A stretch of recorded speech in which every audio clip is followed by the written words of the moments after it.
Hello, Bible readers. It's Tuesday, April 20th. We're reading from Jeremiah chapters 5 through 7 and Colossians chapters 3 and 4. I'm going to start with Jeremiah. These chapters represent, as well as any, the gist of Jeremiah's prophecy. Because what they do is they mix indictment and denunciation of people's sins, including the leaders. Jeremiah does not shy away from that, with the announcement of judgment, which seems imminent, by the way. It's not like someday judgment will come. It seems like it's at the doorstep. But the thing about Jeremiah, these indictments and denunciation of people's sins, they're very general. We're not getting like a bunch of historical citations or anything like that. And so we hear about deeds of wickedness, the wages of sin. That takes us through chapter 6. Chapter 7, we get a sermon from the temple, from Jeremiah.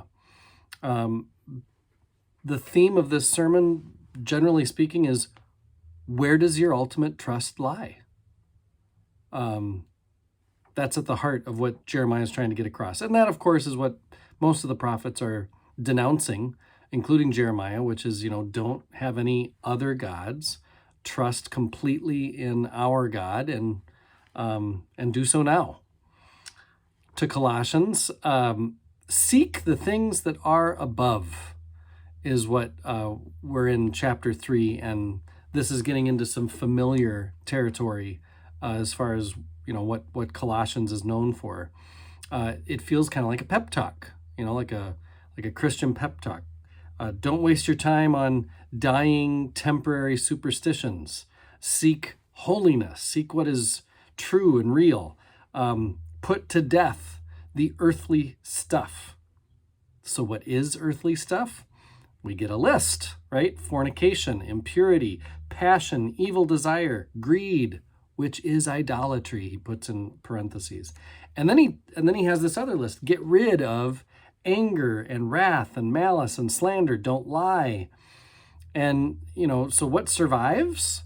Especially in the list of fornication, impurity, passion, evil desire, it feels oftentimes like the early Christian writers, early Christian fathers mostly, are really focused on sexual impropriety and misconduct.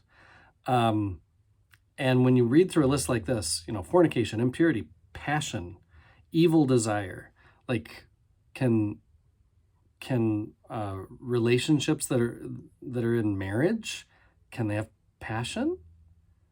Like, is that bad? Like, what exactly are we talking about? So if we weren't just Bible readers, but we were Bible studiers, we'd get into each of these words and try to get at what was the author getting at then, and what can this mean for us now? And what survives, though, is a committed, lifelong relationship, or the affirmation of faithful celibacy. Those would fit without getting into the other stuff: fornication, impurity, passion, evil desire, and greed. And interesting that greed gets kind of lumped in with all the sexual stuff, right? Like there's something about greed that shares a lot of its traits with the other desires. Let's see. Committed, lifelong. To shape human sexuality, these words were needed, and in my experience as a pastor, still are needed, though. So as much as they may lack in describing exactly what they mean, it's still helpful. I just wish we could have more positive statements of the gifts of sexuality instead of just the do nots, because I think it makes a lot of us feel guilty for what is just regular, faithful sexual behavior, even within marriages. So similar ideas with anger. Jesus gets angry when he flips the tables over in the temple. And so again, we could go deep into what exactly does the author mean by these words like anger. Okay, chapter 3, verses 12 to 17. This is the marriage text. Oftentimes we have this reading read at weddings, because it says put on love, and anything with love gets put in weddings oftentimes. It's about community, of course. and be thankful is my favorite line. And then we get into 3:18 to 4:1. Let Christ's lordship shape a household and all its relationships. Verse 18, wives be subject. Oh, gracious God.